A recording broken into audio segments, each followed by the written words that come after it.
Namaskaram. Today, let's talk about a very important skill for our children, empathy.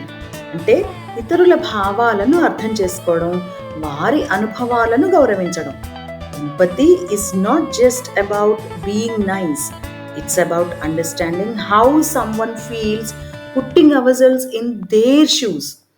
ఒక టీచర్గా, ఒక పేరెంట్గా మీరు పిల్లల్ని ఈ క్వాలిటీతో గైడ్ చేస్తూ నర్చర్ చేస్తే we can shape them in to a compassionate human beings. First మనం ఒక 3 క్వాలిటీస్ ఫాలో చేయాలి. అవి ఏంటి అంటే, మనం మన పిల్లల ముందు ఎలా మాట్లాడతామో, ఎలా రియాక్ట్ అవుతామో, అది వాళ్ళకు ఒక పవర్ఫుల్ లెసన్ అవుతుంది. If we listen actively and respond carefully, kids learn to do the same.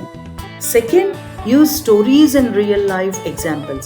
For example, if a friend falls while playing, instead of laughing, ask your child, how do you think he feels? This encourages emotional thinking. And third one, validate their feelings.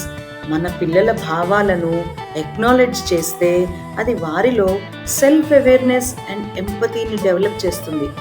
Even simple phrases like I understand you're sad అనేది చాలా పెద్ద difference తీసుకొస్తుంది. ఒక టీచర్గా, ఒక కోచ్గా, I truly believe empathy is a super power to anyone. It builds strong relationships, reduces conflicts and creates a compassionate society. పిల్లల్ని ఎంపాథటిక్గా తయారు చేసే ముందు మనమే ఆ క్వాలిటీని ఇంబైట్ చేసుకోవాలి, ఎంపాథటిక్గా మారాలి. So let's encourage our children also to see the world through others ice.